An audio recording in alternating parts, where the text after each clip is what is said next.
Ini sekarang yang ngaku-ngaku Habib, ngaku-ngaku keturunan Rasulullah luar biasa banyak.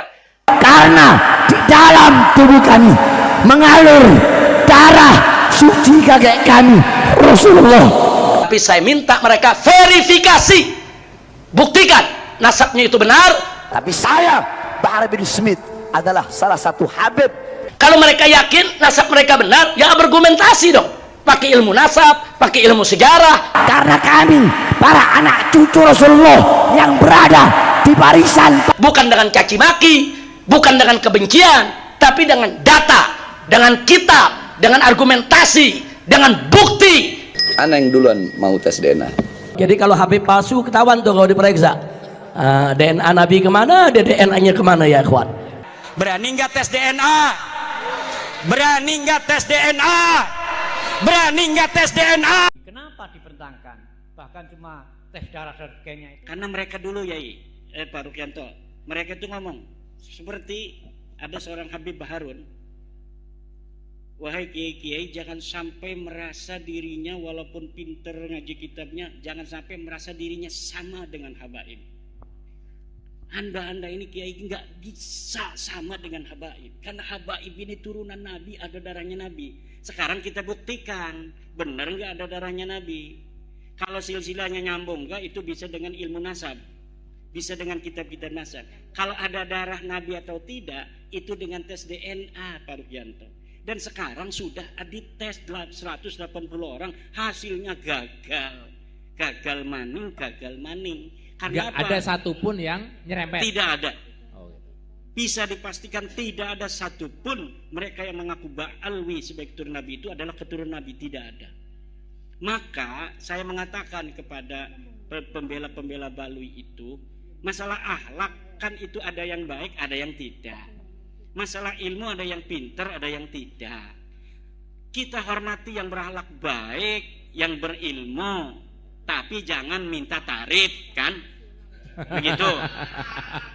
Tapi kalau masalah nasab ini sudah qat'i dengan tes DNA, mereka laisu min abna'i Rasulillah sallallahu alaihi wasallam. Allahumma sholli alaihi, Allahumma sholli ala Muhammad. Karena begini, Pak Rukianto, kenapa saya mengatakan tes DNA sekarang? Dulu enggak, ini sudah setahun 7 bulan saya tidak ngomong-ngomong tes DNA. Karena ketika sudah kita ungkapkan kebenaran melalui kitab, melalui sejarah, melalui standar ilmiah yang universal, mereka tetap ngaku ngotot, marah, mencela, mencaci saya, kemudian tetap mengatakan saya turunan Nabi dan kamu adalah begal nasab. Oke, kalau masih kekeh mengaku turun Nabi, ada cara lagi, yaitu tes DNA itu. Kalau sudah benar-benar itu terjadi friksi yang diametral, tidak ada penengahnya, hakimnya ada, yaitu tes DNA. Dan ini kalau dibawa ke negara, ujungnya pasti tes DNA. Karena ketika Mario Teguh berbeda pendapat dengan anak dan istrinya, kata istrinya yang sudah dicerai itu, bahwa anak ini anak Mario Teguh. Kata Mario, bukan. Dia takut sama istri yang sekarang kan. Akhirnya anaknya tes DNA, Mario Teguh tes DNA, dan ditemukan tes DNA-nya betul bahwa anak ini, Danang apa siapa itu, adalah anak dari Mario Teguh. Jadi ketika terjadi friksi, ta'arud yang tidak bisa diselesaikan, maka friksi. salah satu-satunya cara adalah tes DNA. Friksi, mohon maaf. Friksi ini orang awam nih. Friksi belum paham apa artinya gitu. Ah, gitu. Ya, terjadi perbedaan pendapat. Ah, gitu. Iya. Satu pertanyaan lagi, Kiai. Begini, apakah mungkin ketika darah Rasulullah itu bercampur dengan segala gen yang di situ baik berkulit putih, hitam, coklat, super putih, super hitam dan lain sebagainya, nanti tidak terjadi semacam teori evolusi yang di situ tidak nggak nyambung dengan apa DNA Rasul misalnya. Apakah tidak bisa seperti itu gitu, Kiai? Menurut pakar genetik, kalau garis laki tidak mungkin darahnya beda dengan darah Nabi. Tapi kalau garisnya sudah ke selang perempuan, itu bisa terjadi tidak terdeteksi. Oh ya, padahal di Baklawi ini kan mereka anti terhadap nasab perempuan. Mereka itu lurus laki-laki semua gitu. ngakunya. Sedangkan Makanya Jawa mudah untuk dideteksi. Ketika haplogrupnya G keluarnya hasilnya bukan J1, ya berarti mustahil G itu keturunan siapa? Nabi. J1 siapa ya? J1 itu turunan Nabi Muhammad. J1. J1, G itu Baklawi, hasilnya G itu kebanyakan. Berarti yang J1 semua Sayyid dan Sarib di dunia ini Semuanya J1. J1 ya. Dan sudah puluhan ribu yang tes DNA. Keturunan Nabi di dunia ini puluhan ribu yang tes DNA. Seluruh dunia banyak keturunan Nabi di dunia ini.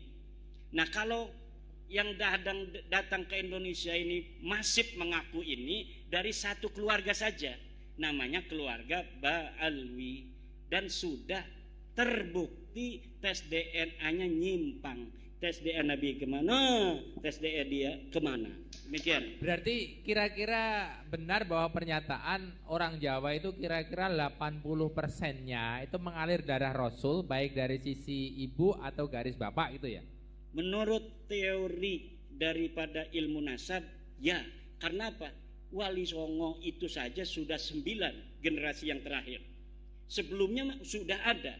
Maka menurut pakar genetik, ini 80% ini bisa jadi mengalir darah Nabi kepada orang-orang Jawa, orang-orang Nusantara. Karena apa? Karena jumlah daripada turun Nabi yang datang ke Indonesia abad ke-16 ini sudah banyak waktu itu, dan keturunannya sekarang itu sudah sekian ratus tahun.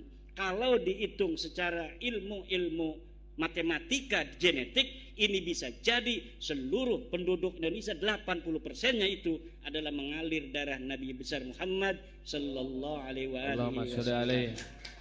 Berarti kira-kira dalam konteks modern itu sing lagi viral ini kan nek di sini Bambang Pacul misalnya. Bambang Pacul itu mengatakan soalnya kokain Korea gitu ya. Kira-kira kan begitu. Lah ini kan Koreanan kabeh ngono jarene ya. Nanti kan tambah paham gitu ya. Mungkin Pak Kiai kan yo gak teknik bahasa-bahasa kayak Korea gitu, saya yakin Pak Kiai Mat juga gak paham gitu. Tapi ini jamaah saya kira paham itu nanti. Gitu. Allahumma sholli ala Muhammad. Allahumma sholli ala. Terakhir ya dari saya, sudah Pak Rekianto ya. Masih ada yang lain? Tadi intinya kalau tidak ada api, tidak ada asap. Gak ono keluk, gak ono keluk, mesti gak ono gendine. Karena kita disakiti dulu. Kata Pak Karno kan, ya cacing didak we pola, masa awake dhewe menungso gak pola, matek kon. Jadi wong Jawa Timur kayak gitu kan? Lah kita itu bukan membela diri, mencari kebenaran. Maka kita mencari warisan Rasulullah.